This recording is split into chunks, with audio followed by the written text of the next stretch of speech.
Welcome to How You Pictured It, the podcast for creative entrepreneurs ready to grow their business in a way that feels good. Here you'll find actionable tips and tools to create the business and life you pictured. I'm your host, Kate Hejde with Dear Kate Brand Strategy. Let's get started. There's two little letters that make up one big important word, and that word is no. In our photography business, it's so important for us to have boundaries. By setting clear guidelines, we can let our clients know exactly what to expect. And it's that much easier to exceed those expectations when they're clear from the very beginning. Having your boundaries written out can make it so much easier to stick to them too. Creating boundaries helps you get that work-life balance in check, and that goes back to what we were talking about with outsourcing and automation in previous episodes.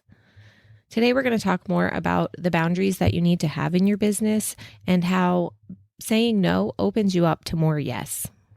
To start, you have to really think about what your priorities are. What are your highest values and what's most important to you? For me, my priorities and values are that my family comes first. When it comes to anything business related, I always ask myself if this will benefit my family and be worth my absence. Second, it's getting paid. I'm a photographer as a business and not as a hobby. It's important to value my talent and efforts and charge accordingly. Third, it's doing the work that I love. Not every part of running a photography business is my favorite. I have to make sure that I'm able to focus my time in the areas that are most important to me. These three guiding values help me to set my boundaries and know what boundaries that I need in place. So let's jump into what boundaries do you need to have in place in your business. First is creating your ideal schedule and session availability. This is not only thinking about the days that you want to shoot and the times you want to shoot, but how many sessions you want to shoot per week and per month. When we write down exactly what sessions we want and when we want them to take place, it makes it so much easier to know how to market to fill those spaces. It also makes it easier to say no to anything that doesn't fit inside that schedule.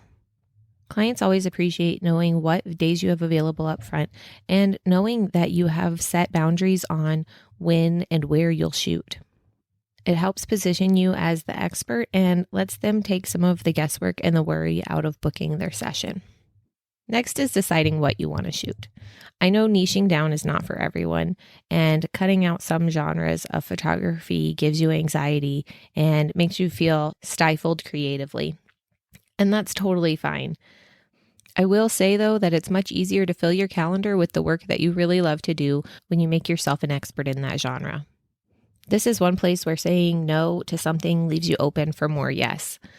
Leaving an opening on your calendar makes it so much easier for you to say yes when the right session comes along. If you get an inquiry for something that's outside of what you really love to do, referring it out is a really great option.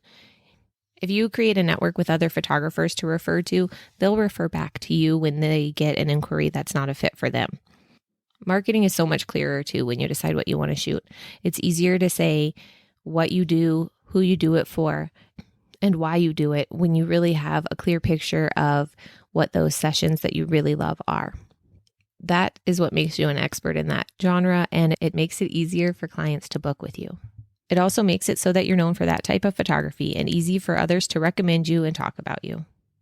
The next boundary I want you to put in place is your editing process.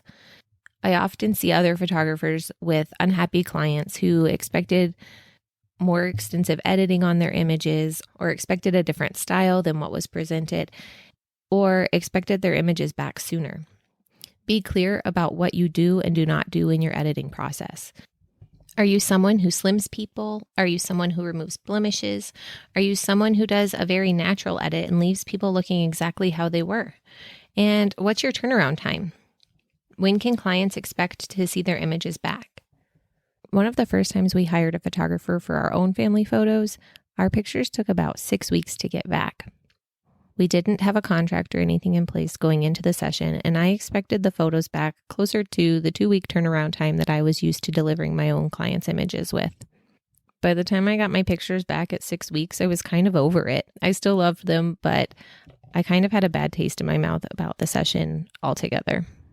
Had the photographer been clear up front that it would be a 6-week turnaround time, the expectation would have been set, and I wouldn't have had to assume and then be disappointed.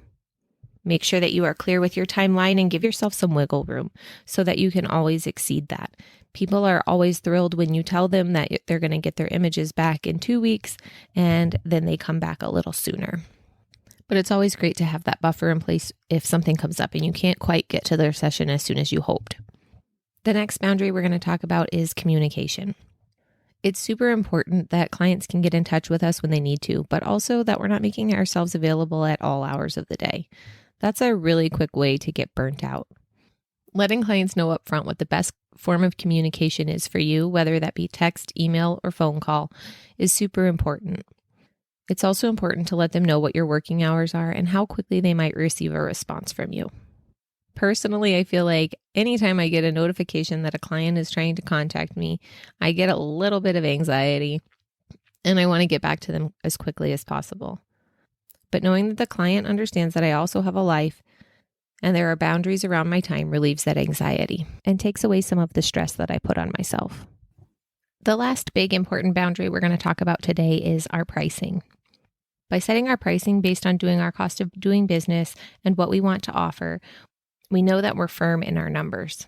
It's important to explain in our pricing guides and inquiry responses that these numbers have basis and discounts aren't allowed.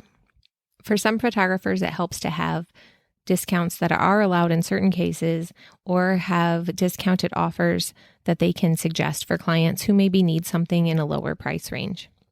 Set your boundary on what your time is worth to you. So now that we've got all of these boundaries kind of floating around in our heads and ideas, what do we need to do with them? First, we need to write them out.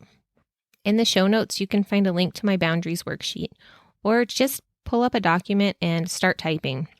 Work through each of the types of boundaries we talked about here and make sure that you are clear with yourself what your boundaries are. Next, we need to make sure that our clients understand what our boundaries are. All of the things that we talked about today are things that can go into your contract.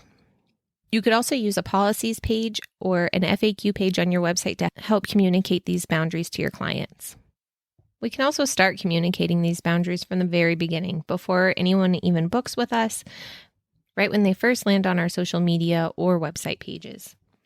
For example, I often talk about shooting at sunset in my captions on social media posts so that clients understand that that's the time of day that I shoot and why I shoot then. I'm priming them to know what to expect when they contact me. I also talk about my editing style and what they get with their session. Starting to explain all of these things from the very beginning really helps to prepare the client. Once they've contacted me, they also get more information about my processes and policies. My initial email for an outdoor session always says that I shoot in the hour before sunset so that you can get those glowy, gorgeous images that you see in my portfolio. Doing this has really cut down on those responses asking for an earlier shoot based on a child's bedtime. I've shown myself as the expert, and the client trusts me to know what I need to get the shots that they want. I know that you still may be thinking, though, that clients are going to ask for things outside of your boundaries and outside of what you want to do, and you're going to have to say no. The fear of saying no is real. So let me give you one last little tip for this episode. Instead of saying no, say yes. When a client wants to shoot at a different time of day, you can offer sunrise or inside. When a client asks for a discount, you can offer a mini session on your terms. When a client asks for more extensive editing, you can offer that at an extended price and likely even outsource that work. You can almost always spin your no into a yes with a little creativity. If you found this episode helpful, I'd love for you to share it with a photographer friend or two. Take a screenshot and post it to your Instagram stories and tag me at Dear Kate Brand Strategy. If you're enjoying the podcast, please leave a 5-star review on Apple Podcasts or Spotify or wherever you're listening so that other photographers can find it too. Thanks so much for listening, and I'll talk to you next week.